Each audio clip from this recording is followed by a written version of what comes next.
पुंडलीक वरदे हरी विठ्ठल श्री ज्ञानदेव तुकाराम। पंढरीनाथ भगवान की जय। माऊली ज्ञानेश्वर महाराज की जय। जगद्गुरु तुकाराम महाराज की जय। गोपाल कृष्ण भगवान की जय। मोर मुकुट बंसी वाले की जय। कृष्ण कन्हैया लाल की जय। भक्त नरसिंह जी महाराज की जय। श्री हरि जो आय विराजिए कथा रसिक हरिदास। तुम श्रोता भक्त माल के तब पद रज हम दास। तुम पाछे जोर हो श्रोता है रस खान। तिनके सकल मनोरथ पुरवहु श्री भगवान। बोलिए गोपाल कृष्ण भगवान की जय। भक्त नरसिंह जी महाराज की जय। अनंत कोटी ब्रह्मांड नायक परमात्मा पंढरीनाथाच्या कृपेनं करुणा वरुणालय जगन्नियंता भक्तवत्सल भगवान श्रीकृष्णाच्या अत्यंतिक करुणेनं आपण गुजरातचे थोर संत श्रेष्ठ नरसिंहजी मेहता यांचं चरित्र पाहत आहोत। आणि त्यांचं चरित्र पाहताना त्यांचा जन्म, ते जन्माला येण्याच्या पूर्वीची परिस्थिती, या सगळ्याचं चिंतन आपण केलं। अवघ्या 7 दिवसामध्ये भगवान शंकराचा साक्षात्कार त्यांना झाला आणि भोले बाबांच्याच कृपेनं त्यांना भगवान राधाकृष्णाचं दर्शनही झालं। नरसिंहजींना गृहस्थाश्रम स्वीकारण्यासाठी सांगण्यात आलं। नंतर नरसिंहजींनी पुन्हा जुनागडमध्ये येणं केलं। वृंदावनातून ते जुनागडला आले आणि संसार सुरू झाला। आपण पाहिलं तो एका धर्मशाळेमध्ये सुरू झाला। माणिक गौरी यांच्याशी नरसिंहजींचा विवाह झाला। प्रथम कन्या झाली कुंवरीबाई, दुसरा मुलगा झाला श्यामलदास आणि तिसरी पुन्हा एकदा मुलगी झाली जिचं नाव आहे रत्नाबाई। नरसिंहजी भजनामध्ये तल्लीन राहत असत। पत्नी पुन्हा पुन्हा सांगायची गृहस्थाश्रम्यांनी धर्मशाळेत राहणं योग्य नाही, आपल्याला घर असलं पाहिजे। पण नरसिंहजींचं या सगळ्यात लक्षच नव्हतं। नारद भक्ती सूत्रामध्ये आपण बोलून गेलो की जी अवस्था भक्ताची सांगितलेली आहे तीच नरसिंहजींची झाली होती। यत् प्राप्य न किंचित वांछति न शोचति न द्वेष्टि न रमते नोत्साही भवति। जे भक्ती प्रेम प्राप्त झाल्यावर अन्य कशाचीही इच्छा भक्त करत नाही, कोणाकरताही तो शोक करत नाही, कुणाचाही तो द्वेष करत नाही आणि कोणत्याही विषयामध्ये तो रममाण होत नाही, कोणत्याही लौकिक कार्यामध्ये तो उत्साही सुद्धा होत नाही। न किंचित वांछति, वांछा म्हणजे काय? कामना, इच्छा किंवा अपेक्षा, याला वांछा म्हणतात। ही जीवाची मूलभूत वृत्ती आहे। जेव्हा जीवाचं शरीराशी तादात्म्य होतं तेव्हा बहिर्मुख तो होतो आणि मला हे पाहिजे, मला ते पाहिजे असं जो म्हणतो त्याला वांछा म्हणतात। एका इच्छेपासून पुढे द्वेष आणि शोक निर्माण होतात। म्हणून भक्ताची इच्छा संपलेली असते। पण इच्छेचं असं आहे, एक इच्छा संपली तरी अनंत इच्छा तयार होतात, पण भक्ताच्या सगळ्याच इच्छा मरून गेलेल्या असतात। असं का होतं? भगवत प्रेमामध्ये वृत्ती त्यांची भगवदाकार झालेली असते। भगवत प्रेमाचा आनंद भोगणाऱ्या प्रेमी भक्ताला ऐहिक पारलौकिक भोग तुच्छ वाटायला लागतात, ज्याचं वर्णन शास्त्रामध्ये आलं। न पारमेष्ठ्यम न महेंद्रधिष्णम न सार्वभौमम न रसाधिपत्यम न योग सिद्धिर पुनर्भवम वा मय्यर्पितात्मेच्छति मद्विदान्यत। माझ्याशिवाय म्हणजे भगवंताशिवाय त्यांना दुसरं काहीच नकोसं वाटतं। म्हणून यत् प्राप्य न किंचित वांछति न शोचति न द्वेष्टि न रमते नोत्साही भवति, अशी अवस्था भक्ताची प्राप्त झालेली असते। मग अशा अवस्थेला प्राप्त झालेल्या भक्ताचा योगक्षेम मात्र भगवंताला वहन करावा लागतो. का? कारण भगवंतानीच तसं आश्वासन देऊन ठेवलंय भगवद्गीतेमध्ये. अनन्याश्चिंतयन्तो माम ये जनाः पर्युपासते तेषां नित्याभियुक्तानां योगक्षेमं वहाम्यहम्. भगवंताला तो योगक्षेम वहन करावाच लागतो. एक उदाहरण त्याच्यासाठी देतात. जेव्हा भगवंताचा अवतार झाला द्वापर युगामध्ये, भगवान श्रीकृष्णानं अनेक लीला तेव्हा केल्या आणि एकदा लहान असताना वृंदावनामध्ये दिवाळीचा उत्सव आला, दिवाळीचा सण आला. यशोदा मैयानं दीपदान करायचं ठरवलं. मैयानं हजारो दिवे तयार करून घेतले, द्रोणामध्ये वाती भरल्या आणि यमुनेमध्ये ते सगळे दिवे मैया प्रवाहित करायला लागली. थोडस पुढं परमात्मा खेळत होते. भगवंताला ही मजा वाटायला लागली. ते दिवे असे पाण्याच्या प्रवाहात वाहत चाललेले भगवान बघत होते. भगवान एका काठावर बसले आणि त्या दिव्यांकडे बघायला लागले. थोड्या वेळाने मैयाचं लक्ष गेलं तर भगवान एक वेगळंच काम करत होते की भगवान त्या प्रत्येक दिव्याला काठावर ठेवत होते.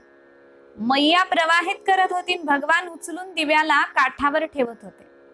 मैया भगवंताकडे गेली, विचारलं, लाला हे काय करतोयस? अरे मी दिवे प्रवाहित करते, दीपदान करते आणि तू प्रत्येकाला काठावर ठेवतोयस पुन्हा. मैयाला भगवंतानी सांगितलं, नाही मैया, मी प्रत्येकाला ठेवत नाहीये, लक्ष दे. तू दिवे हजारोच्या संख्येनं प्रवाहित केलेले, त्यातले काहीच काठाला लागलेले, बाकीचे सगळे पुढे जाऊन बुडणार आहेत म्हणे. मग मैयानं विचारलं, तू कुणाला काढतोयस काठावर, कुणाला तीराला पोहोचवतोयस? भगवंतानी सांगितलं, जे माझ्याकडे येत आहेत त्यांना मी बुडू देत नाहीये म्हणे मैया. माझा सिद्धांत आहे, जे माझ्याकडे येतील, माझे चरण धरतील, त्यांना मी कधीच बुडू देणार नाही, यमुनेतही नाही आणि भवसागरात तर मुळीच नाही. म्हणून म्हटलं संतांनी, एथ एकची लीला तरले, जे सर्व भावे मज भजले, तया ऐलीच थडी सरले मायाजाळ. ज्यांचं मुख भगवंताकडे ते तरतात. म्हणून तुलसी रामायणामध्ये म्हटलंय, सन्मुख होई जीव मोही जबही. भगवान म्हणतात, जीव जेव्हा मला सन्मुख होतो तेव्हा मी त्याला तारतो. म्हणून आता नरसिंहजींचा योगक्षेम भगवंताला चालवायचा होता आणि आता नरसिंहजीच्या जीवनामध्ये एक आमूलाग्र बदल घडणार होता. पहिला प्रसंग सांगतात, नरसिंहजी धर्मशाळेमध्ये जेव्हा राहत होते, एकदा तिथे एक सेठ आले, मारवाडी सेठ. सुंदर टोपी घातलेली, उपरणं टाकलेलं आहे खांद्यावर, चांगला वेश आहे. नरसिंहजींजवळ ते सेठ आले, नमस्कार केला आणि सांगितलं, मी फार दुरून आलेलो आहे, आपल्याला मदत करण्याची माझी इच्छा आहे. तुम्ही संत आहात हे मी ऐकलेलं आहे आणि हरिप्राप्तीसी उपाय धरावे संताचे ते पाय, तेही मी ऐकलेलं आहे. म्हणून माझ्यावर कृपा करा आणि आपल्याला काय मी मदत करू शकतो तेवढं फक्त सांगा, मी मदत करायला तयार आहे.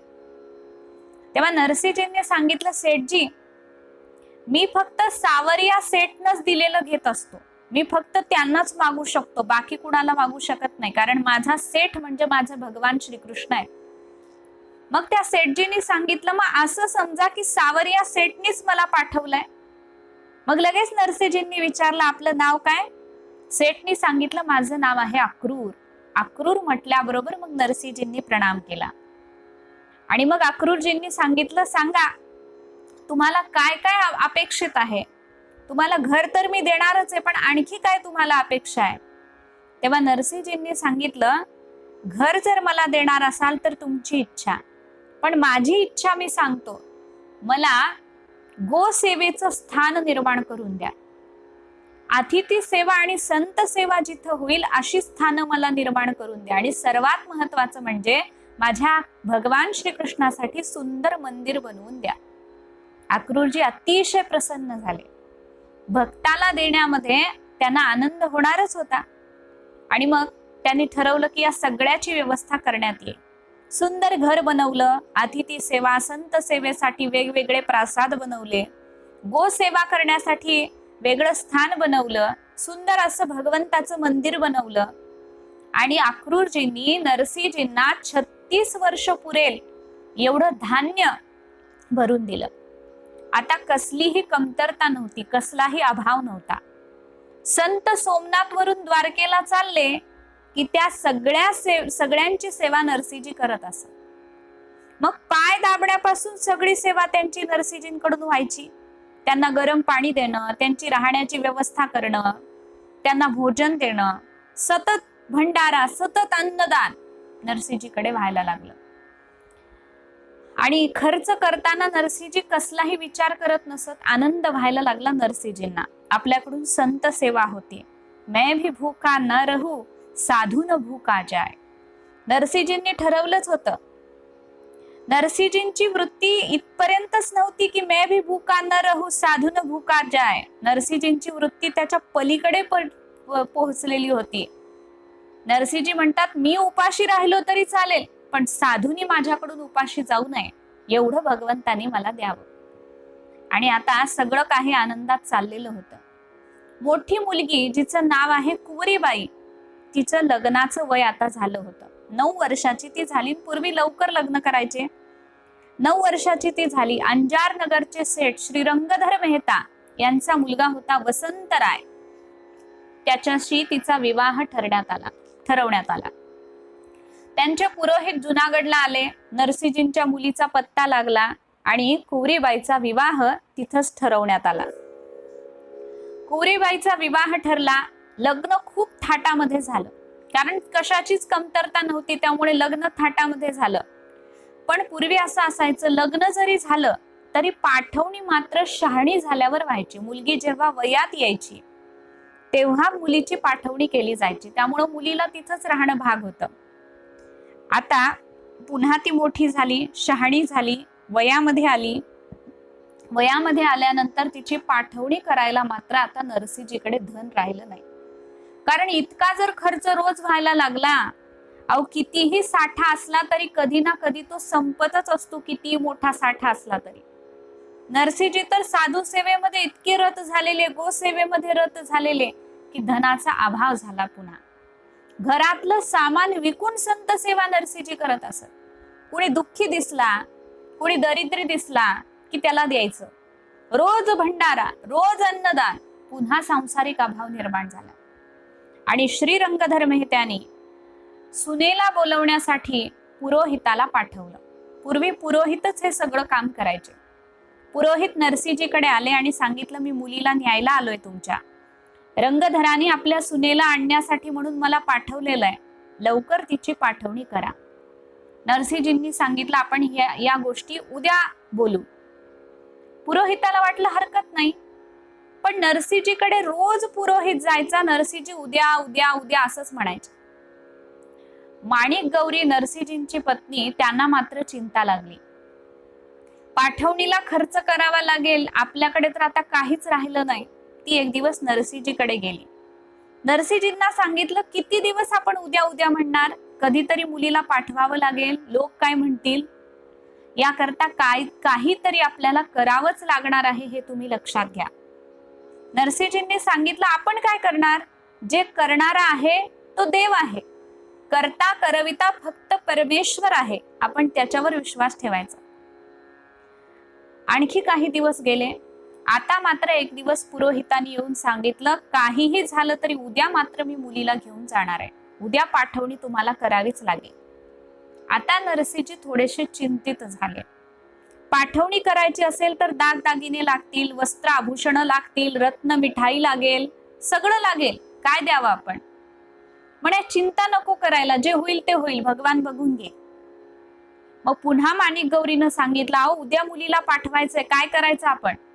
नरसिंहजींनी सांगितलं, माझ्याकडे एकदम चांगला उपाय. तिनं उत्सुकतेनं विचारलं, कोणता उपाय. नरसिंहजी म्हणतात, मी हातामध्ये चिपळ्या घेतो आणि तू हातामध्ये टाळ घे. भगवंताच्या समोर बसून आपण रात्रभर भजन करू. उद्या सकाळी पाठवायचे, काहीतरी व्यवस्था परमात्मा करतीलच. किती विश्वास असेल भगवंतावर. नरसिंहजी म्हणतात, उद्या परमात्मा काहीतरी करेलच, एवढा विश्वास भगवंतावर असावा लागतो, लक्षात घ्या. आणि मग माणिक गौरी ही पतिव्रता होती. पतीचा अधिकार तिला माहित होता. तिनं हातामध्ये टाळ घेतले. नरसिंहजींनी हातामध्ये चिपळ्या घेतल्या आणि भगवान श्रीकृष्णाच्या समोर आपल्या मंदिरामध्ये भजन सुरू झालं. रात्र होत होती, भजन तसं तसं वाढत होतं. एकाग्रतेनं नरसिंहजी भजन करत होते, तन्मयतेनं भजन करत होते.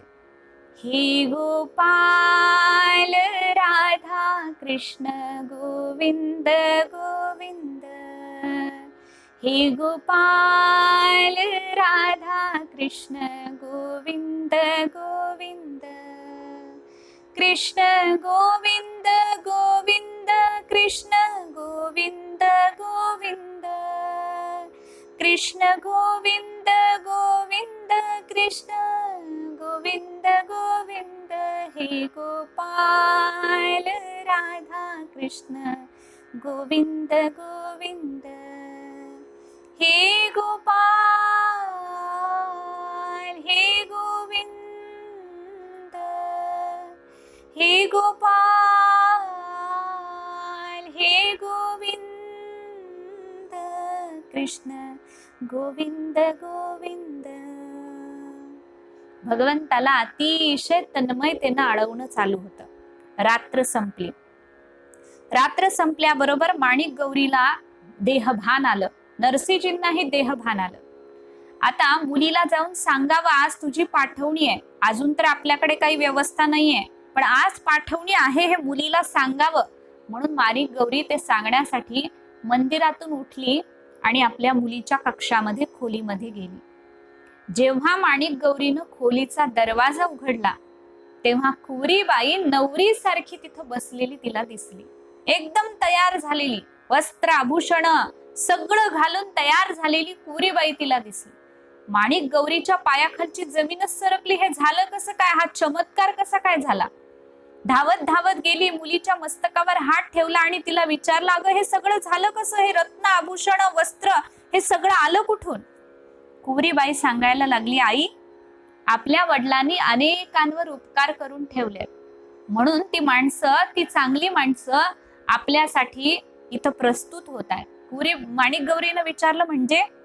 कुवरीबाई सांगायला लागली, एक जोडपं रात्री माझ्याकडे आलं होतं म्हणे. त्या जोडप्यापैकी जो पुरुष होता त्यानं आपलं नाव कृष्ण असं सांगितलं आणि त्याची एक पत्नी होती, तिचं नाव होतं रुक्मिणी.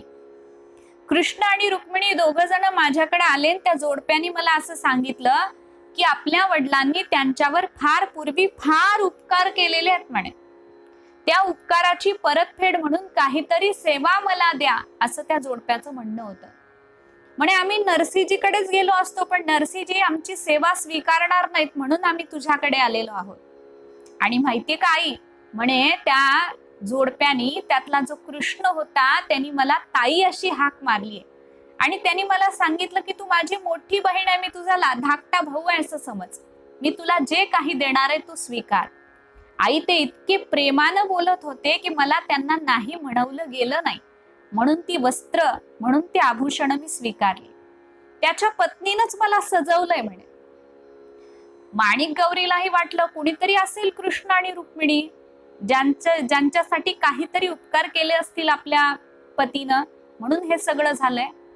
आणि मग माणिक गौरी धावत धावत नरसिंहजीकडे गेली. नरसिंहजींना सांगितलं, बघा, केलेला उपकार कधीही वाया जात नाही म्हणे, कधी ना कधी भगवान त्याची परतफेड करतातच. नरसिंहजींनी विचारलं, म्हणजे? माणिक गौरी सांगायला लागली, अहो, तुम्ही कुठल्या तरी कृष्ण आणि रुक्मिणी नावाच्या जोडप्यावर उपकार केले होते, आज त्यांनी आपल्या उपकाराची परतफेड केली. नरसिंहजी म्हणतात, म्हणजे मला काहीच समजत नाहीये माणिक गौरी. माणिक गौरी म्हणते, अहो, तुम्ही त्यांच्यावर उपकार केले होते आणि म्हणून त्यांनी वस्त्र आभूषण सगळं काही कुवरीबाईला दिलंय, कुवरीबाई नटून तयार आहे. नरसिंहजींना काही समजेना काय प्रकार घडलाय हे बघण्यासाठी नरसिंहजी पुन्हा त्या कुवरीबाईच्या खोलीमध्ये आले, तर ही नवरी सारखी तयार बसलेली दिसली. विचारलं, कुणी केलं हे सगळं? कुवरीबाईनं घडलेला प्रसंग सांगितला. आणि मग नरसिंहजींनी विचारलं, जे जोडपं आलं होतं त्यातला कृष्ण कसा दिसत होता? कुवरीबाईनं सांगितलं, बाबा, काय सांगावं, आजपर्यंत मी असं कुणालाच बघितलं नाही. इतका सुंदर पुरुष होता आणि त्याची पत्नी ही खूप सुंदर होती. आणि मग नरसिंहजींच्या डोळ्यातून घळघळ घळघळ अश्रू यायला लागले. नरसिंहजींनी सांगितलं, कुवरी, तू धन्य आहेस, भगवंतानी तुला ताई अशी हाक मारलेली आहे, भगवंतानी तुझ्याशी बहिणीचं नातं जोडलेलं, आयुष्यभर हे नातं लक्षात ठेव. कारण तो श्रीकृष्ण म्हणजे सामान्य मनुष्य नव्हता, तो प्रत्यक्ष द्वारकाधीश होता, ते लक्षात घे म्हणे. मग कुवरीबाई रडायला लागली, बाबा तुमच्या भक्तीच्या जोरानं, तुमच्या भक्तीच्या सामर्थ्यानं भगवंतानी ही कृपा केली, मी धन्य झाले. आणि मग कुवरीबाईनं आपल्या आई वडिलांना नमस्कार केला आणि कुवरीबाईची पाठवणी झाली. कुवरीबाईचं संरक्षण भगवंतानी केलं.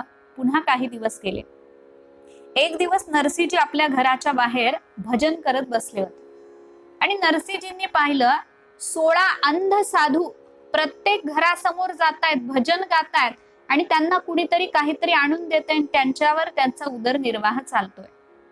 त्या 16 अंध साधूंना नरसीजींनी पाहिलं. नरसीजी जवळ गेले आणि विचारलं, तुम्ही भजन करत दारोदार का फिरता म्हणे? साधूंनी सांगितलं, आमच्याकडे अभाव आहे, आम्हाला खायची प्यायची व्यवस्था नाहीये, भजन केलं तर आम्हाला मिळतं, मग आमचं पोट भरतं. नरसीजींनी विचारलं, जर तुमच्या अन्न वस्त्र निवाऱ्याची व्यवस्था झाली तर? साधूंनी सांगितलं, मग आम्हाला दारोदार फिरायची गरजच नाही म्हणे, मग आम्हाला काही करायची गरज नाही, आम्ही नामस्मरण करायला तयार आहोत. नरसीजींनी सांगितलं, मग ठीक आहे, मी करतो म्हणे तुमच्या अन्न वस्त्र निवाऱ्याची व्यवस्था. पुन्हा साधूंनी विचारलं, आहोत हे सगळं ठीक आहे, पण आम्ही काय करावं लागेल तुमच्यासाठी? नरसीजींनी सांगितलं, काही करावं लागणार नाही, फक्त माझ्या घरात अखंड हरिनाम घ्यायचं. सगळे साधू आनंदित झाले. नक्कीच म्हणे, आम्ही आता तुमच्या घरामध्ये अखंड नामस्मरण करू. नरसीजींना खूप आनंद झाला आणि नरसीजींचं कुटुंब आता मोठं कुटुंब झालं. ते 16 साधू आणि हे घरातले सगळे, असं 20 माणसाचं कुटुंब झालं. मग ते 16 साधूंना जेव्हा नरसीजींनी ठेवून घेतलं, शेजार पाजारचे विचारायचे, अहो हे कोण आहेत? नरसीजी म्हणायचे, हे आमचे नातेवाईक आहे. म्हणे, आतापर्यंत दिसले नाही तुमचे नातेवाईक, आता एकदमच 16 नातेवाईक कुठून उगवले? तेव्हा नरसीजी सांगायचे, आमचे नातेवाईक कोण आहेत? लक्ष देऊन ऐका. जिन्हें है प्रभु चरणों से प्यार, हमारे वही रिश्तेदार. ज्यांची प्रभू चरणावर प्रीती आहे, आमचे तेच खरे नातेवाईक आहे. तन से भले रहे जग में, पर मन में नहीं संसार, हमारे वही रिश्तेदार. जे शरीरानं तर संसारात राहतात, पण मनामध्ये ज्यांच्या संसार नाही, ते आमचे रिश्तेदार आहेत, म्हणजे नातेवाईक आहेत. नाम भजन सत्संग अरु सेवा, दया धर्म उपकार, आत्मनिरीक्षण मन को शिक्षण, नाम रटन एकसार. जे भजन करतात, जे अखंड नामस्मरण करतात, जे सदैव सत्संगामध्ये राहतात, जे सेवेमध्ये तत्पर राहतात, ज्यांच्या अंतःकरणामध्ये दया आहे, ज्यांच्या अंतःकरणामध्ये धर्म आहे, ज्यांच्यामध्ये परोपकाराची वृत्ती आहे, जे आत्मनिरीक्षण करतात, जे मनाला शिक्षण देतात आणि अखंड नाम घेत राहतात. जयाचे वाचे पुढा भोजे, अखंड नाम नाचतासे माझे, जे जन्म सहस्त्र ओळगी जे एक वेळ यावया, अशी ज्यांची अवस्था आहे, सोई हमारे रिश्तेदार, हमारे सोई रिश्तेदार, तेच आमचे खरे नातेवाईक आहेत, असं नरसीजी सांगत असत. आणि मग पुन्हा काही दिवस गेले. एकदा नरसीजींच्या आई वडिलांचं श्राद्ध आलं. श्राद्ध आल्याबरोबर नरसीजीचे भाऊ नेहमी ते श्राद्ध करत असत. वंशीधर ज्यांचं नाव आपण पाहिलं, ते श्राद्धाचं नेहमी कर्म करत असत. नरसीजींना वंशीधरांनी बोलवून घेतलं आणि सांगितलं, असं असं उद्या श्राद्ध आहे, तू श्राद्धासाठी जेवायला ये. नरसीजींनी वंशीधराला हात जोडून सांगितलं, मी तर येईन म्हणे दादा, पण माझ्या बरोबर आता माझ्या परिवारामध्ये 16 साधू राहतात, तेही माझ्या परिवारातले सदस्य आहेत म्हणे, त्यांना सुद्धा मी घेऊन येईन. तेव्हा वंशीधर संतापला आणि वंशीधर म्हणाला, स्वतःची बुद्धी बिघडलीच होती, आता आणखी बिघडून घेतली. ज्यांच्या जातीचा पत्ता नाही, जे कुठले कोण आहेत हे माहित नाही, त्यांना घरामध्ये ठेवून घेतलंस. कुणालाही भिकाऱ्यांना घरी बोलवून ठेवून घेतोस म्हणे, त्यांना माझ्याकडे आणण्याची परवानगी मी तुला देत नाही. नरसीजी म्हणाले, ठीक आहे, हरकत नाही, तुम्हाला साधू घरात आले याची लाज वाटत असेल तर त्यांच्याशिवाय मी येणार नाही, म्हणून मी सुद्धा येत नाही म्हणे, क्षमा करा. मग वंशीधर आणखी संतापला, म्हणे ज्याच्याकडे काही नसतं त्याला अहंकार खूप मोठा असतो. म्हणून नरसीजीला सांगितलं, मग ठीक आहे, तुझं श्राद्ध उद्या तुझे तू करून घे म्हणे, माझ्याकडे श्राद्धाचा विधीला तू यायचं नाहीस, तुझं श्राद्ध करून घे. नरसिंहजी म्हणाले हरकत नाही, श्राद्ध म्हणायचं कशाला, श्रद्धेनं देणं यालाच म्हणायचं श्राद्ध. आणि मी माझ्या पूर्वजांचं श्राद्ध नक्कीच करेन. माझे पूर्वज माझ्यावर संतुष्ट असतीलच, कारण मी हरिभजन करतो. पितर तेव्हाच नृत्य करतात जेव्हा वैष्णव घरामध्ये जन्माला येतो. म्हणून मी माझं जसं मला जमेल माझ्या ऐपतीप्रमाणे मी श्राद्ध करेन म्हणे दादा. वंशीधरानं घरातून हाकलून दिलं आणि मग माणिक गौरीकडे नरसिंहजी आले आणि सांगितलं, श्राद्ध आपल्याला करायला सांगितलेलं आहे. माणिक गौरी म्हणाली, आपण करायचं काय, आपल्याकडे तर काही नाहीये. नरसिंहजी म्हणाले, काहीतरी व्यवस्था होईल. माणिक गौरी चिंता करायला लागली आणि तेवढ्यात माणिक गौरीनं नरसिंहजींना सांगितलं, स्वामी एक गोष्ट आहे म्हणे जी मी तुमच्यासाठी करू शकते. उद्या श्राद्धाचीही व्यवस्था त्याच्यामुळे होईल. नरसिंहजी विचारतात, कोणती? माणिक गौरीनं सांगितलं, माझी नथ आणि बांगड्या घ्या आणि त्या विका किंवा गहाण ठेवा. गहाण ठेवल्या किंवा विकल्या तर त्याच्यातून जे पैसे येतील त्याच्यातून आपण उद्याचं श्राद्ध करू. तेव्हा नरसिंहजी म्हणतात, अगं नथ आणि बांगड्या हे तर सौभाग्याचं चिन्ह आहे, सौभाग्याचं आभूषण आहे.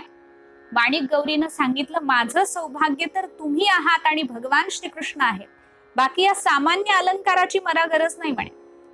नरसिंहजींच्या हातामध्ये नथ आणि बांगड्या काढून दिल्या. नरसिंहजींनी त्या गहाण ठेवायचं ठरवलं. म्हणे या गहाण ठेवू, जे धन येईल त्याच्यातून उद्या श्राद्ध करू. 4-5 लोक जीव घातले तरी पुष्कळ झाले म्हणे. उगीच अवडंबर माजवण्याची गरज नाही असं नरसिंहजींना वाटलं. आणि मग नरसिंहजींनी त्या बांगड्या घेतल्या, नथ घेतली आणि नरसिंहजी ते गहाण ठेवण्यासाठी निघाले. नरसिंहजींनी सांगितलं, माणिक गौरी मी ब्राह्मणांना आमंत्रणही देऊन येतो आणि हे गहाणही ठेवून येतो. नरसिंहजींनी ते गहाण ठेवलं, जे पैसे आले तेवढे पैसे घेतले आणि मग ब्राह्मणांना आमंत्रण द्यायला निघाले. पण जुनागड गाव आपण पाहिलं विमुखाचं गाव होतं. नरसिंहजीची कशी फजिती होईल याच्यासाठीच ती लोक लागलेली होती. बस्ती वालों ने देखा नरसिंह को फूलते फलते, सज्जन भये प्रसन्न किंतु दुर्जन मन ही मन जलते, कैसे इसको मिला ठिकाना, कैसे सुख से जीता, कैसे जाल बिछाए इसका, कैसे होय फजिता. आणि मग लोक विचार करायला लागले की हा इतका आनंदात राहतो कसा काय. विमुख संसारी लोकांना भक्ताचा आनंद सहन होत नसतो. ज्यांच्या अंतःकरणामध्ये हरी असतो त्यांचं नित्य चित्त प्रसन्न असतं. लक्षात घ्या, कोणत्याही परिस्थितीमध्ये ते डगमगत नाहीत, ते स्थिर असतात, स्थैर्याला धारण करून असतात. मग विमुखांच्या दुष्टांना वाटलं, एवढा कसा हा आनंदात राहतो, याचा आनंद कसा आपल्याला घालवता येईल याचा विचार करू. पण एक गोष्ट फार महत्वाची सांगितली भक्त मालगारांनी, किंतु कहा करी सके भक्त को दुर्विनीत संसारी, नारायण अनन्याश्रित के रक्षक कृष्ण मुरारी. दुर्विनीत संसारी भक्ताला हातही लावू शकत नाहीत, स्पर्शही करू शकत नाही. का? नारायण अनन्य आश्रित के रक्षक कृष्ण मुरारी. पण त्यांचे रक्षक भगवान श्रीकृष्ण असतात म्हणून त्यांचं काहीही बिघडत नाही. नरसिंहजी आमंत्रण द्यायला निघाले. तेवढ्यात लोकांनी त्यांना घेरलं, दुष्ट लोकांनी घेरलं आणि विचारलं, काय भक्तराज, खूप दिवसांनी दर्शन झालं, कुठं निघालात म्हणे. नरसिंहजींनी त्यांना नमस्कार केला. म्हणे, जय श्रीकृष्ण, कसे आहात सगळे विचारलं. सगळ्यांनी सांगितलं, आम्ही बरे, तुमचं कसं काय. नरसिंहजी म्हणतात, अहो आमच्याकडे श्राद्ध आहे, 2-4 ब्राह्मणांना बोलवायला निघालोय म्हणे, तेवढीच माझी ऐपत आहे, तेवढ्यांनाच बोलवणार आहे. मग दुष्टांनी सांगितलं, अहो भक्तराज, एवढा तुमचा नामस्मरणाचा वेळ आमंत्रण देण्यामध्ये कशाला घालवताय तुम्ही. तुमचं काम आम्ही करतो, आम्हालाही तेवढं सेवेचा काहीतरी संधी मिळेल म्हणून तुम्ही तुमचं नामस्मरण करत राहा, आम्ही काम करतो म्हणे आमंत्रण देण्याचं, तुम्ही नका त्रास घेऊ. नरसिंहजी म्हणाले, ठीक आहे, पण 5च ब्राह्मण सांगा, तेवढीच माझी ऐपत आहे, तेवढंच मला शक्य आहे. दुष्ट म्हणाले, ठीक आहे, 4-5 ब्राह्मण सांगू, याच्यावर नाही. नरसिंहजींना खरं वाटलं, भोळं भाबडं मन निष्कलंक मन, निर्मळ मन, दुष्टांवरही विश्वास ठेवला. आणि मग नरसिंहजी पुन्हा नामस्मरण करत आपल्या घराच्या दिशेने निघाले. दुष्टांनी ठरवलं याची फजिती करायची. नरसिंहजींची फजिती करण्यासाठी सगळ्या दुष्टांनी गावाला आमंत्रण दिलं. 700 घरं होती, घरमंडळी बोलावणं केलं. नरसिंहजीचं अंतःकरण निर्मळ, कपट माहित नाही. इकडं दुसरा दिवस उजाडला. सगळ्या गावाला आमंत्रण दिलं होतं. बरोबर दुपारी 11 वाजता नरसिंहजीच्या घरी श्राद्ध आहे. सगळ्यांना आमंत्रण दिलेलं आहे, बोलवलेलं आहे. सगळ्यांनी न चुकता घरमंडळी यायचंय. नरसिंहजीच्या घरी दुसऱ्या दिवशी स्वयंपाकाची तयारीला माणिक गौरी लागली. आणि नरसिंहजींनी जे काही गहाण ठेवून थोडंफार सामान आणलं होतं, त्या सामानात माणिक गौरी स्वयंपाक करत होती. माणिक गौरीनं सामान पाहिलं, पण लक्षात आलं तिच्या की तूप नाहीये.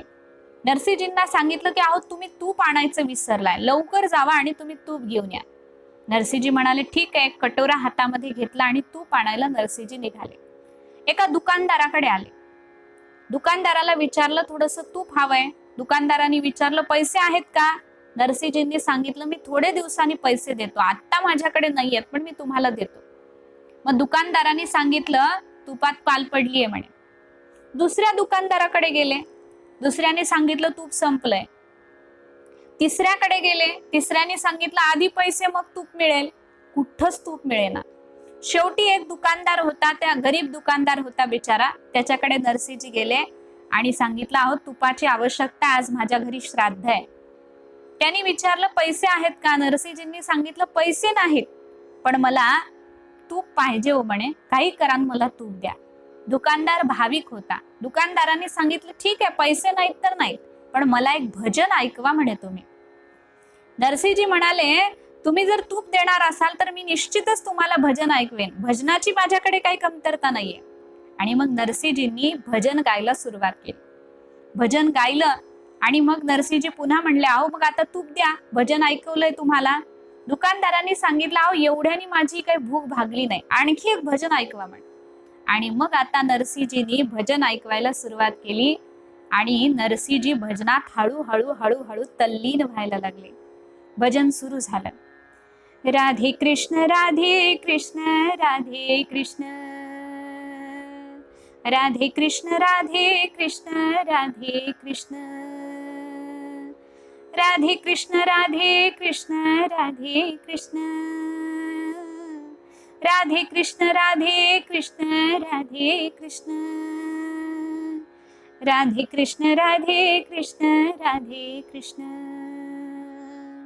राधे कृष्ण राधे कृष्ण राधे कृष्ण. भजन सुरू झालं आणि हळूहळू हळू भजनामध्ये रंग चढायला लागला. मग नरसिंहजी तूप विसरले, श्राद्ध विसरले, ब्राह्मण विसरले, कशासाठी आलो आहोत ते विसरले आणि तिथंच कीर्तन करत तल्लीन झाले. इकडं स्वयंपाक सगळा होत आला. 4-5 जणांचा माणिक गौरी करते. स्वयंपाक होत आला आणि आता तूप नाही. माणिक गौरी आत बाहेर करायला लागली. चिंता लागली. नरसिंहजी काय येईना. 11 वाजायला लागले. हळूहळू हळू तसे गावातले सगळे लोक नरसिंहजीकडे आमंत्रण आहे म्हणून जेवायला यायला लागले. माणिक गौरीनं बघितलं, एक ब्राह्मण नाही, 2 ब्राह्मण नाही, 700 घरातले सगळेच्या सगळे आपल्याकडे आलेले.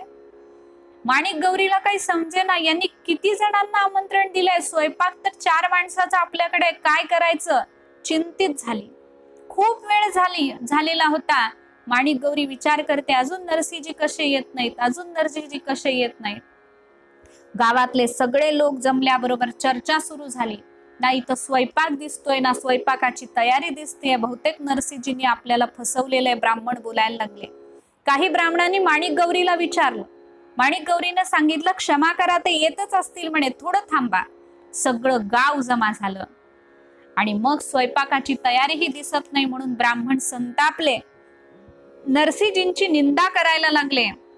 काही ब्राह्मण म्हणाले आम्ही नरसिंहजींना शाप देऊन टाकू. आणि जेव्हा ब्राह्मण असं बोलले, द्वारकाधीशाचं सिंहासन हलायला लागलं. आवचक करुण पुकार सुनी, चौक उठे रन छोड़, पुनि पुनि पूछत रुक्मिणी, पर्यो कौन पे जोड़. जोर, परो कौन पे जोर नाथ औचक अकुलाने।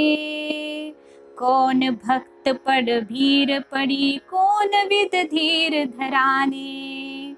सेवा हमरे योग्य होय तो हम उसको निपटावे। कौन भक्त पड़ भीड़ पड़ी, कौन विद धीर धरावे। औचक करुण पुकार सुनी, चौक उठे रणछोड. आणि मग भगवंताचं सिंहासन हलायला लागलं. आता भगवंताच्या लक्षात आलं की नरसिंहजींना ब्राह्मण शाप देतील, त्याच्या आधी आपण काहीतरी केलं पाहिजे. राजभोगाची वेळ झाली होती पण देव जेवत नाही. रुक्मिणी पुन्हा पुन्हा विचारते, काय झालं देवा, काय झालं देवा. भगवंतानी सांगितलं, भक्त संकटात आहे. ताबडतोब भगवंतानी आपल्या पार्षदांना बोलावलं आणि भगवंतानी राजभोग जो वैकुंठात तयार झाला होता तो सगळा राजभोग घेतला आणि स्वयंपाक गाड्यांमध्ये भरून परमात्मा आपल्या पार्षदांबरोबर निघाले. पण स्वतः ज्या रूपामध्ये द्वारकाधीश, त्या द्वारकाधीशाच्या रूपामध्ये आज भगवान नव्हते. आज भगवंताचं रूप काही वेगळंच होतं. काय रूप घेतलं होतं भगवंतानी? नरसी बन गए आज सखी नरसी के प्यारे, देखो भक्त बने भगवान कोई झाकी निहारे. आज प्रत्यक्ष नरसिंहजींचं रूप भगवंतानी धारण केलेलं होतं. भक्त आणि भगवान यातला भेद आज संपूर्णपणे भगवंतानी नष्ट केला होता. प्रत्यक्ष नरसिंहजीच्या रूपामध्ये परमात्मा प्रगट झाले. अनेक पार्षदांना वेगवेगळी रूप दिली. स्वयंपाक सगळ्या गाड्यांमध्ये भरला आणि भगवान आता जुनागडच्या दिशेनं तत्काळ प्रगट झाले. प्रगट झाल्याबरोबर जेव्हा सगळ्या ब्राह्मणामध्ये कोलाहल माजला होता, कोणी नरसिंहजींना शाप द्यायला तयार झाले होते, त्या सगळ्यांची दृष्टी एकदम नरसिंहजीकडे म्हणजे भगवान जे नरसिंहजीच्या रूपामध्ये येत होते त्यांच्याकडे पडली. सगळ्या ब्राह्मणांना भगवंतानी नमस्कार केला आणि सांगितलं, काही क्षण थांबा, सगळा स्वयंपाक तयार आहे. आता एवढा मोठा स्वयंपाक करायचा म्हणजे वेळ तर लागणारच आहे ना, म्हणून काही वेळ थांबा. आणि मग भगवंतानी आता नरसिंहजीचं रूप घेऊन प्रथम कुलपुरोहिताकडे जाणं केलं. नरसिंहजीच्या कुळाचे जे पुरोहित होते त्यांच्याकडे गेले आणि भगवंतानी नरसिंहजीच्या रूपातल्या भगवंतानी कुलपुरोहिताला सांगितलं, चला म्हणे आमच्या घरी श्राद्ध आहे, संकल्प करा. पुरोहित म्हणाला, तुझ्या भिकाऱ्याजवळ मला काय मिळणार आहे म्हणे, मी तर वंशीधराकडे जाणार आहे. नरसिंहजीचा जो भाऊ आहे, तुझा जो भाऊ आहे, मी त्याच्याकडे जाणार आहे म्हणे. मग नरसिंहजीकडे काही मिळणार नाही म्हणून नरसिंहजीचा अपमान जेव्हा त्या पुरोहितानं केला तेव्हा नरसिंहजीच्या रूपातल्या भगवंतानी सांगितलं, ठीक आहे कुलपुरोहितजी, माझ्याकडे येऊ नका म्हणे तुम्ही, हरकत नाही, पण माझ्या कुलपुरोहिताईचा तुम्ही राजीनामा दिलाय असं लिहून द्या म्हणे, मला राजीनामा लिहून द्या. पुरोहित म्हणाला, काय हरकत आहे, याच्याकडे काही मिळणारच नाही तर राजीनामा लिहायला काय हरकत आहे. म्हणून त्यांनी राजीनामा लिहून दिला. पुरोहिताला द्यायला प्रत्यक्ष भगवान आले होते, पण द्यायला भगवान आले तरी नशिबात लागतं घ्यायचं, लक्षात घ्या. आणि मग भगवंतानी तो राजीनामा लिहून घेतला. कोणताच ब्राह्मण संकल्प सोडायला यायला तयार नाही. जेवायला सगळे आलेले पण संकल्प सोडायला यायला कुणीच तयार नाही. जाता जाता भगवंताला शेतात एक ब्राह्मण नामस्मरण करत बसलेला दिसला. भगवंतानी त्याला सांगितलं, चला म्हणे आमच्याकडे संकल्प करायला या म्हणे. तेव्हा त्या ब्राह्मणाने कबूल केलं, म्हणे आम्ही फक्त नावाचे ब्राह्मण आहेत, आम्ही काही शिकलो नाही. नरसिंहजीच्या रूपातला देव म्हणाला, आम्हाला तुम्ही निश्चितच चालाल म्हणे, तुम्ही आमच्याकडे याल तर आमची काही हरकत नाही, जरी तुम्हाला काही येत नसलं तरी तुम्ही आमच्याकडे या. का? कारण अहंकारातल्या नशेतल्या ब्राह्मणापेक्षा निश्चितच तुम्ही श्रेष्ठ आहात. ज्यांना काही येतंय त्यांच्याकडे अहंकारही तेवढाच असतो. तुमच्याकडे तुम्हाला काही येत नसलं तरी तुम्हाला अहंकार मात्र नाहीये, म्हणून तुम्ही निश्चितच श्रेष्ठ आहात, चला म्हणे आमच्याकडे. मग त्या ब्राह्मणाने सांगितलं, अहो मग आम्हाला मंत्रच म्हणता येत नाही. नरसिंहच्या रूपातले देव म्हणायला लागले, आम्ही शिकवतो म्हणे तुम्हाला. तो जो ब्राह्मण होता शेतकरी ब्राह्मण, त्या शेतकरी ब्राह्मणाच्या मस्तकावर हात ठेवला. ज्याच्या मस्तकावर भगवंताचा हात आला त्याला काय मिळायचं राहिलं? मुखम करोति वाचालम पंगुम लंघयते गिरिम यत्कृपातमहं वंदे परमानंद माधवम. आणि जेव्हा भगवंतानी मस्तकावर हात ठेवला तो ब्राह्मण प्रकांड पंडित झाला. आणि पंडित झाल्याबरोबर वेद मंत्र म्हणत म्हणतच तो नरसिंहजींबरोबर चालायला लागला.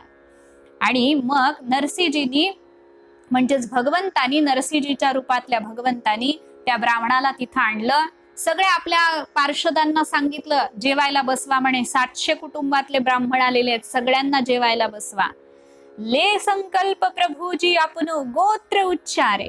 नरसिंहजीच्या रूपातले परमात्मा उभे राहिले, ब्राह्मण संकल्प सोडायला लागले. नरसिंहजीच्या रूपातले भगवान आनंदित होत आहे. आणि मग जेव्हा सगळे ब्राह्मण जेवायला बसले, भगवान म्हणतात सगळ्यांनी आता जोरात जयकार करायचाय म्हणे, जय जयकार करायचाय म्हणे. राम कहे सुख उपजे, कृष्ण कहे दुख जाय, महिमा महाप्रसाद की सब पावो प्रेम लगाय. राम कहे सुख उपजे, राम म्हटल्याबरोबर सुख निर्माण होतं. कृष्ण कहे दुख जाय, कृष्ण म्हटल्याबरोबर दुःखाचा नाश होतो. महिमा महाप्रसाद की, महाप्रसादाची खूप मोठी महिमा आहे. सगळे प्रेमानं तो महाप्रसाद ग्रहण करा असं सांगितलं. ठाडे होय लगाने लगाए हरीने जोर जयकारे. जय जयकार करायला सुरुवात केली भगवंतानी. भगवंतानी सगळ्यांना सांगितलं म्हणा गोपाल कृष्ण भगवान की जय. सगळे जण जय जयकार करायला लागले. आपल्याच नावाचा जय जयकार करून घेतला भगवंताने. मग जेवायला काय होतं, आता भगवंतानी आणलं होतं द्वारकेवरून. जेवायला काय होतं हे विचारायचीच गरज नाही. गणना नाही होय इतने व्यंजन बनवाय. त्याची गणनाही होणार नाही इतके व्यंजन भगवंतानी बनवलेले होते. 2 4 6 नाथ 700 विप्र जन्मा जिमवाय. 2 4 5 6 नाही 700 ब्राह्मणांना पुरेल आणि पुरून उरेल एवढं सगळं पदार्थ तयार होते म्हणे. आणि मग ब्राह्मण जेवण करून तृप्त झाले. तृप्त झाल्याबरोबर दक्षिणा देण्याची वेळ आली. ब्राह्मण एकमेकाच्या तोंडाकडे बघायला लागले. ज्याच्याकडे काही नव्हतं त्यानं जेवण तर एक नंबरचं दिलं, पण आता दक्षिणा काय देणार. सगळे जेव्हा बघायला लागले, नरसिंहजींच्या रूपातले भगवान म्हणतात काळजी करू नका, दक्षिणा तयार आहे. किती दक्षिणा, त्या काळची 51 मोहरे दक्षिणा परमात्म्यांनी सगळ्यांना दिली. मोठ्यानं मोजून मोजून द्यायला लागले. 1 2 3 4 असे 51 मोजून द्यायला लागले. ब्राह्मण तर आनंदितच आनंदित. काही ब्राह्मणांना दक्षिणा मिळाल्याबरोबर ते घराच्या बाहेर पडल्यावर जे वंशीधराकडे जेवायला गेले होते थोडेफार, त्यांना जाऊन सांगितलं अहो नरसिंहजीकडे 51 रुपये दक्षिणा मिळते. असं म्हटल्याबरोबर जे वंशीधराकडे जेवायला बसले होते तेही उठून नरसिंहजीकडे यायला लागले. तेही नरसिंहजींकडे यायला लागले. आणि मग दुरित गौरीला वाटलं की अरे आपलं श्राद्ध सोडून हे नरसिंहजीकडे जात आहेत, तिथं होतंय काय. दुरित गौरीनं वंशीधराला सांगितलं बघून तरी येऊ. भागे भागे ब्राह्मण आहे नरसी नरसी पुकारे. सगळे ब्राह्मण जे आतापर्यंत नरसिंहजींचा धिक्कार करत होते ते नरसिंहजी नरसिंहजी नरसिंहजी म्हणून बोलायला लागले. दुरित गौरी आणि वंशीधरही बघायला आले. बघतायत तर काय चकित झाले. मोठी पंगत बसलेली आहे, अनेक प्रकारचे व्यंजन वाढणं चालू आहे आणि 51 रुपये दक्षिणा दिली जाते.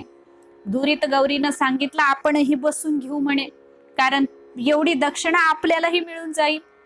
वंशीधर म्हणाला अगं वेडी आहेस का, कुणी ओळखलं तर. म्हणे नाही ओळखणार, इथं एवढे लोक आहेत की कोण आलंय कोण बसलंय कोण बघतच नाहीये म्हणे. पण वंशीधरानं तिला तसंच परत नेलं.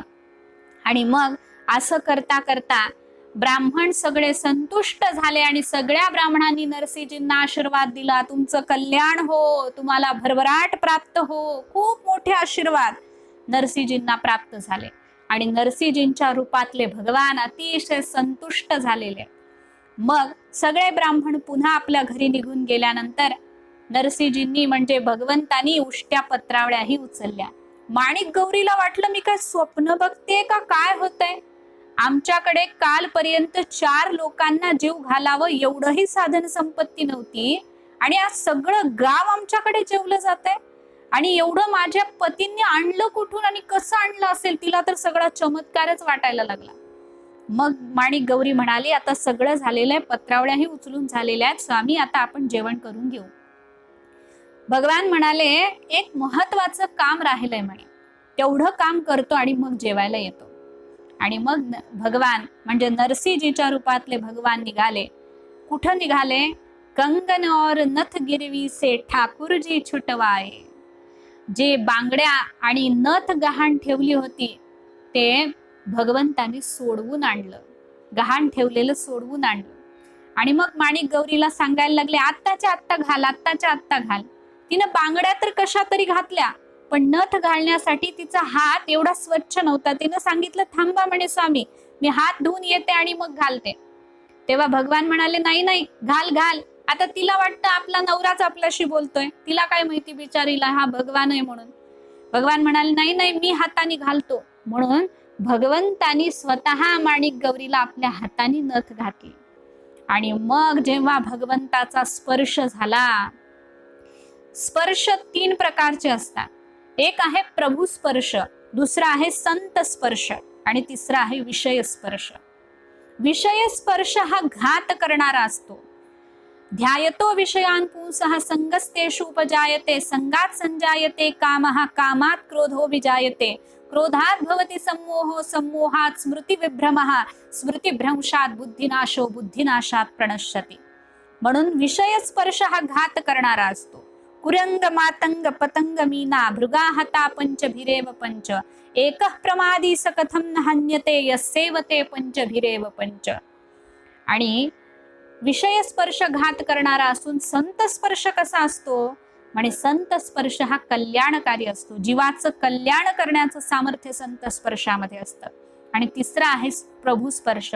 प्रभू स्पर्श कसा असतो, प्रभू स्पर्श हा दिव्य असतो. अलौकिकत्व प्रभू स्पर्शामध्ये असतं. आणि तो प्रभू स्पर्श झाल्याबरोबर तिच्या सगळ्या माणिक गौरीच्या सगळ्या अंगातून वीज चमकल्यासारखं झालं. तिला काही समजेना की हा स्पर्श आतापर्यंत कधी उपभोगलेला नाहीये, हा कसा स्पर्श आहे, कोणता स्पर्श आहे. ती तटस्थ झाली. ती जोपर्यंत तटस्थ झाली तोपर्यंत भगवान आता अंतर्धान झाले. भगवान अंतर्धान झाल्याबरोबर लगेच इकडं नरसिंहजींना लक्षात आलं. तोपर्यंत संध्याकाळ झाली होती. भजन संपलं आणि मग नरसिंहजीच्या लक्षात आलं की अरे, आज आपल्याकडे श्राद्ध होतं, तूप न्यायचं होतं. हातातलं ते भांड दुकानदाराला म्हणायला लागले, अहो लवकर द्या तूप, लवकर द्या. दुकानदार बोलला, तुमचंही भान नाही, मीही तुमच्या भजनामध्ये तल्लीन झालो, आता सकाळची संध्याकाळ झालेली आहे म्हणे. दुकानदाराने तूप दिलं आणि मग तूप घेऊन नरसिंहजी आपल्या घरी आले. घरी आल्याबरोबर नरसिंहजींनी सांगितलं, माणिक गौरी क्षमा कर, खूप उशीर झाला ग म्हणे. मी भगवंताचं नामस्मरण करत बसलो आणि मला समजलंच नाही, श्राद्धाची वेळ उलटून गेलेली आहे. माणिक गौरीला काही समजेना. माणिक गौरी म्हणते, कसला उशीर, पंगत फार अपूर्व झाली म्हणे आपली. नरसिंहजींना काही समजेना. नरसिंहजी म्हणतात, मी आलोच नाही, तूप घेऊन आलोच नाही, तर पंगत झाली कशी. माणिक गौरी म्हणते, अहो तुम्हीच तर पंगत केली, सगळं छान तुम्ही केलं. नरसिंहजी म्हणतात, मी. माणिक गौरी म्हणते, हो. नरसिंहजी म्हणतात, अगं मी तर आत्ता आलोय. माणिक गौरीनं सांगितलं, स्वामी गंमत करू नका म्हणे, माझी पंगत अपूर्व झालेली आहे. तेव्हा नरसिंहजी म्हणतात, मी गंमत करत नाहीये, मी खरंच सांगतोय, मी आत्ताच आलोय. मग पंक्तीत कोण होतं, माणिक गौरी बोलते, जो सगळ्यांना वाढत होते, जे सगळ्यांच्या उष्ट्या पत्रावळ्या काढत होते, ते कोण होते. आणि मग ते कोण होते, तुमच्या सारखेच दिसणारे होते, तुमच्या सारखीच पगडी त्यांची होती, तुमच्या सारख्याच चिपड्या त्यांच्या हातात होत्या. ते कोण होते हा प्रश्न विचारल्याबरोबर नरसिंहजी धाडकन खाली बसले. आणि मग समजलं, तो दुसरा तिसरा कोणी नसून माझा परमात्मा होता. माझ्या भगवंतानीच माझं रूप धारण करून हे सगळं केलं. आणि मग नरसिंहजींनी विचारलं, अगं तो साक्षात द्वारकाधीश होता, तू ओळखलं नाहीस. माणिक गौरी ही धाडकन खाली बसली, रडायला लागली, स्वामी मला वाटत होतं की ते तुम्हीच आहात, तरी मी विचार करत होते एवढा आमूलाग्र बदल तुमच्यात झाला कसा काय. पण माझं दुर्दैव तर बघा, हाय नाथ में ना पहचानी, मी ओळखू शकले नाही. तुम तो भय मगन कीर्तन में और आय हरि करी गए मेहमानी. हाय नाथ में ना पहचानी. हाय हाय म्हणे, मी ओळखलं नाही भगवंताला. माझं किती मोठं दुर्दैव. तुम्ही कीर्तनामध्ये तल्लीन झालात आणि घरी येऊन प्रत्यक्ष भगवंतानी पाहुणचार केला, प्रत्यक्ष भगवंतानी श्राद्ध विधी केला. मग नरसिंहजींनी माणिक गौरीला विचारलं, कसे होते माझे भगवान. म्हणे कमलसे नयन, अतिशय सुंदर नेत्र होते. मला वाटतच होतं की तुमचं रूप घेतलंय, तुम्ही आज एवढे उत्कृष्ट का दिसताय, एवढे सुंदर का दिसताय, का तुमच्या रूपाचा मोह होतोय म्हणे. खरंच भगवंताचं रूप अलौकिक होतं. कसे आले माझे भगवान? तेव्हा माणिक गौरी सांगते, कर कर ताल बजावत आहे, नाचे गाये मधुरी वाणी. हातामध्ये चिपळ्या होत्या, नाचत होते, गात होते. विप्र जिमाये श्राद्ध करावे, झुटी पातल हात उठाणी. त्यांनी ब्राह्मणांना जीव घातलं, श्राद्ध करवलं, उष्ट्या पत्रावळी सुद्धा उचलल्या. आणखी काय केलं? बहुदक्षिणा दई सबनको, सगळ्यांना खूप दक्षिणा दिली. भई संतुष्ट विप्र सुख मानी, सगळ्या विप्र आता संतुष्ट झाले म्हणे जुनागड मधले. आणखी काय केलं? म्हणे गिरवी ते कंगन छुटवाये, गिरवी ठेवलेले म्हणजे गहाण ठेवलेले, कंगन म्हणजे माझ्या बांगड्या त्यांनी सोडवल्या, माझी नथ सोडवली. आणखी निज कर मोही नथ पहरानी, स्वतःच्या हाताने मला नथ त्यांनी घातली. नरसिंहजी म्हणतात, धन्य भाग्य तुझं, आज भगवंताने तुला नथ घातली. आणखी काय केलं भगवंताने? करी प्रसाद चले हंस चालसो, सगळं केलं आणि हंस गतीनं निघाले. बार भार वह छबी सरसानी, ती छबी अंतःकरणातच राहिली म्हणे स्वामी. हाय हाय मोहे छल गए छलिया, हाय हाय म्हणे मला छळलं म्हणे भगवंतानी, फसवलं म्हणे. मी भगवंताला ओळखू शकले नाही. माझी मती अशी कशी भ्रमित झाली, जिथं अनंत कोटी ब्रह्मांड नायक माझ्या घरामध्ये चाकरी करत होता, मी भगवंताला ओळखू शकले नाही म्हणे स्वामी. गौरदास सुनी नरसी विकल भये, जेव्हा नरसिंहजींनी हे ऐकलं अतिशय विकल झाले, व्याकुळ झाले. झरझर अश्रू धार बहानी, झर झर झर झर डोळ्यातून अश्रू व्हायला लागले. माणिक गौरी अति अकुलानी, पुनी पुनी मूर्छित होत दिवाणी. माणिक गौरी व्याकुळ होऊन पुन्हा पुन्हा मूर्छित व्हायला लागली. हे द्वारकाधीश, हे द्वारकाधीश, असं मोठ्यानं भगवंताला हाक मारायला लागले. नरसी द्रोवत धीर न मानी, झरझर अश्रू धार बहानी. नरसिंहजी इतके रडायला लागले, आता धैर्य सुटलं, कारण आज आपल्या घरात प्रत्यक्ष भगवंतानी उष्ट्या पत्रावळ्या उचलल्या. एक धर्मराजाच्या घरी आणि दुसऱ्या नरसिंहजींच्या घरी. धन्य आहोत आपण, अशा नरसिंहजींचं चरित्र आपल्याला श्रवण करायला मिळतंय. त्यांची आपल्यावर खरोखरच कृपा झाली पाहिजे. पुन्हा माणिक गौरी बोलते, तुम तो मगन भये कीर्तन में, आय हरी कर गए मेहमानी, हाय नाथ में ना पहचानी. दोघही अत्यंत व्याकुळ झाले. आपण अभागी आहोत, दर्शन होऊन सुद्धा आपल्याला समजलं नाही, काय करावं, भगवंताला आपण ओळखू शकलो नाही, असं दोघही बोलायला लागले. आता मात्र नामस्मरण आणखी तीव्र झालं, कारण प्रत्यक्ष भगवंताचा अनुभव आलेला होता. माणिक गौरीनंही दृढतेनं भगवंताचे चरण धरले आणि नरसिंहजींनी सुद्धा दृढतेनं भगवंताचे चरण धरले. असा हा श्राद्ध प्रसंग भक्तमालकारांनी वर्णन केला. त्याचं चिंतन आपण आजच्या या प्रसंगामध्ये केलं. आजची झालेली सेवा इथंच भगवंताला समर्पित करते आणि माझ्या वाणीला पूर्ण विराम देते. ओम पुंडलिक वरदे हरी विठ्ठल, श्री ज्ञानदेव तुकाराम, पंढरीनाथ भगवान की जय, माऊली ज्ञानेश्वर महाराज की जय, जगद्गुरु तुकाराम महाराज की जय, गोपाल कृष्ण भगवान की जय, मोर मुकुट बंसी वाले की जय, कृष्ण कन्हैया लाल की जय, भक्त नरसिंह जी महाराज की जय.